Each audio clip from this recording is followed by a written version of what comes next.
अस्सलामुअलैकुम स्टूडेंट्स, आज हम पढ़ेंगे आपकी 5th क्लास की हिंदी व्याकरण वाटिका की बुक से पार्ट नंबर 4 संज्ञा। संज्ञा क्या होती है? संज्ञा वो होती है जिससे हमें किसी का नाम पता चले। नाम को ही क्या कहते हैं? संज्ञा। ठीक है। बच्चे रंग बिरंगे बस्ते लेकर विद्यालय जा रहे हैं। रास्ते में फूल और पेड़ पौधे गिनकर वे गिनती का अभ्यास करते हैं। उनके चेहरों पर खुशी झलक रही है। ऊपर दिए वाक्यों में आए बच्चे, बस्ते, विद्यालय, रास्ते, फूल, पेड़ पौधे, खुशी आदि शब्द किसी प्राणी, वस्तु, स्थान या भाव के नाम की जानकारी दे रहे हैं। ये सभी कुछ या तो किसी प्राणी का नाम है, किसी जगह का नाम है या कोई भाव है। तो ये सब क्या है? एक नाम है। तो इन्हीं को क्या कहते हैं? संज्ञा। इस प्रकार किसी व्यक्ति, वस्तु, जाति, स्थान, भाव आदि के नाम का बोध कराने वाले शब्द संज्ञा कहलाते हैं। संज्ञा 3 प्रकार की होती है: व्यक्तिवाचक संज्ञा, जातिवाचक संज्ञा, भाववाचक संज्ञा। कितने प्रकार की? 3 प्रकार की। अब हम पढ़ेंगे पहले व्यक्तिवाचक संज्ञा। व्यक्तिवाचक संज्ञा क्या होती है? जो शब्द किसी विशेष व्यक्ति, स्थान अथवा वस्तु की जानकारी दे। विशेष व्यक्ति जो कोई खास हो, वे व्यक्तिवाचक संज्ञाएं हैं। जबलपुर, ताजमहल, यमुना, रामायण, मध्य प्रदेश, हिमालय, कनिका, लाल किला, राहुल आदि शब्द स्थान या व्यक्ति की विशेष की ओर संकेत करते हैं। अब देखें, अनामिका को बुलाओ। कहने पर अनामिका ही आएगी, तुहिना नहीं आएगी। होता है ना ऐसा। ये अनामिका और तुहिना 2 लड़की हैं। इसने बोला, एक नाम लेके बोला। अगर ये कहता लड़की को बुलाओ तो लड़की तो ये दोनों है, दोनों ही आ जाती। लेकिन इसने नाम लेके बोला अनामिका को बुलाओ। लड़की विशेष का नाम होने के कारण यह व्यक्तिवाचक संज्ञा है। चंद्रमा, सूर्य, पृथ्वी आदि व्यक्तिवाचक संज्ञाएं ही मानी जाती हैं, क्योंकि ये भी एक खास नाम है। चंद्रमा से हम चांद को ही देखेंगे, सूरज को नहीं देखेंगे, और सूरज कहने से हम सूरज को ही देखेंगे, चांद को नहीं देखेंगे। जातिवाचक संज्ञा जो शब्द एक ही प्रकार के सभी प्राणियों, वस्तुओं के समूह की जानकारी दे।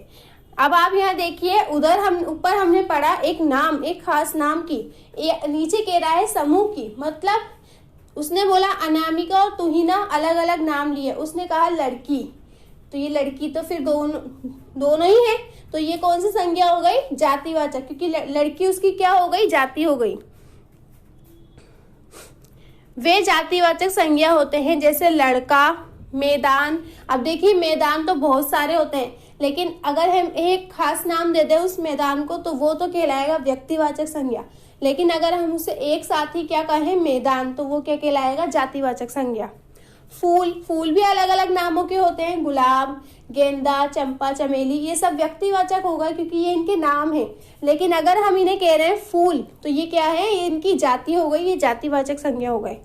कमरा, गाय, पर्वत, नदी, शहर, स्त्री, पेड़, पशु आदि।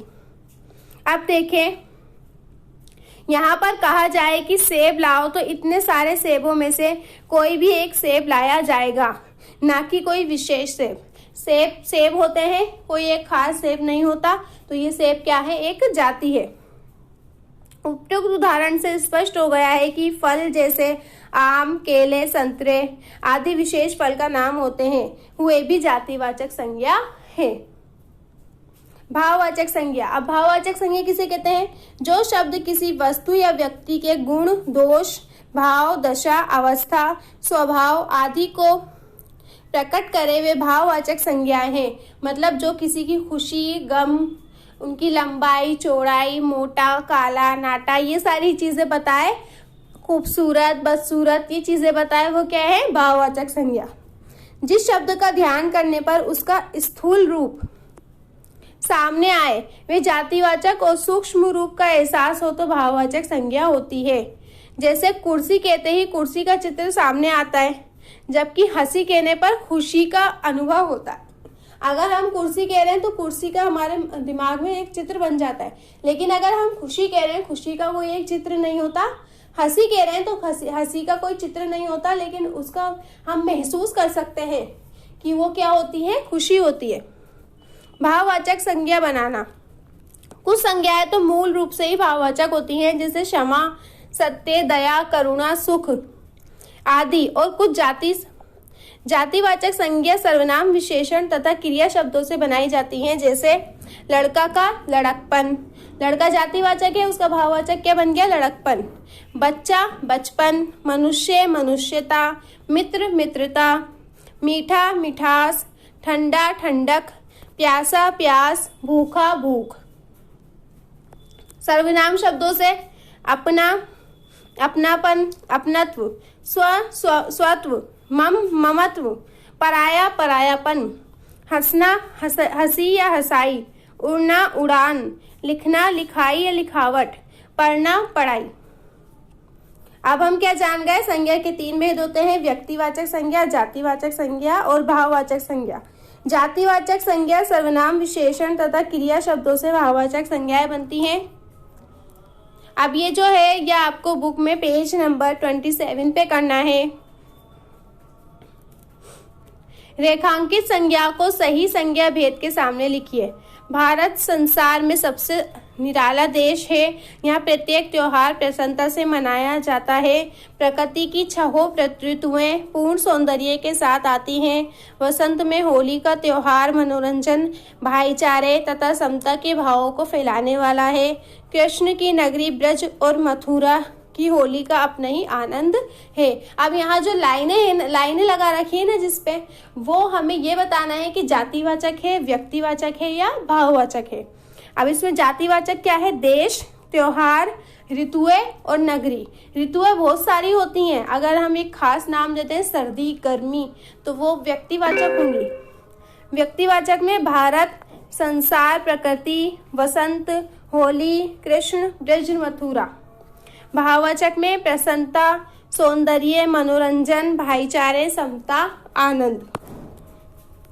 फिर है समझकर संज्ञाओं के नाम लिखिए। जो विशेष व्यक्ति स्थान की जानकारी दे, व्यक्तिवाचक संज्ञा। जो एक ही प्रकार के प्राणियों वस्तुओं की जानकारी दे, जातिवाचक संज्ञा। जो भावों को प्रकट करे, भाववाचक संज्ञा। चित्रों को पहचानिए और उनके नाम में संज्ञा के भेद लिखिए। देखो इसमें नाम क्या है, इसमें हंसी, और भेद क्या है, ये भाववाचक संज्ञा। ये क्या है, पेड़, और ये क्या है संज्ञा, इसमें जातिवाचक संज्ञा। विराट कोहली, और ये क्या है, व्यक्तिवाचक संज्ञा, क्योंकि ये खास व्यक्ति का नाम है। कोष्ठक में लिखे शब्दों से भाववाचक संज्ञाएं बनाकर खाली स्थान में लिखिए। कुतुब मीनार की देखकर सभी दंग रह जाते हैं। ऊंचा से क्या बनेगा, ऊंचाई। बरसात में प्रकृति की बढ़ जाती है। सुंदर से क्या बनेगा, सुंदरता। मेहुल की बहुत अच्छी है। लिखना से क्या बनेगा, लिखावट। प्रयास करने पर जरूर मिलती है। सफल से क्या बनेगा, सफलता। बच्चों की सरल सबका मन मोह ले लेती है। हंसना, हंसी। ठीक है, ये काम आपको कॉपी में करना है। प्रश्न नंबर 1, संज्ञा किसे कहते हैं। उत्तर, किसी व्यक्ति, वस्तु, जाति, स्थान, भाव आदि के नाम का बोध कराने वाले शब्द संज्ञा कहलाते हैं। प्रश्न नंबर 2, संज्ञा कितने प्रकार की होती है। उत्तर, संज्ञा 3 प्रकार की होती है। पहला व्यक्तिवाचक संज्ञा, जातिवाचक संज्ञा, तीसरा भाववाचक संज्ञा। प्रश्न नंबर 3, भाववाचक संज्ञा किसे कहते हैं। उत्तर, जो शब्द किसी वस्तु या व्यक्ति के गुण, दोष, भाव, दशा, अवस्था, स्वभाव आदि को प्रकट करे, वे भाववाचक संज्ञाएं हैं। फिर है समझकर संज्ञाओं के नाम लिखिए। जो विशेष व्यक्ति, स्थान की जानकारी दे, व्यक्तिवाचक संज्ञा। जो एक ही प्रकार के प्राणियों, वस्तुओं की जानकारी दे, जातिवाचक संज्ञा। जो भावों को प्रकट करे, भाववाचक संज्ञा। ठीक है, ये काम आपको कॉपी में करना है और ये काम आपको बुक में फिल करना है। अल्लाह हाफिज।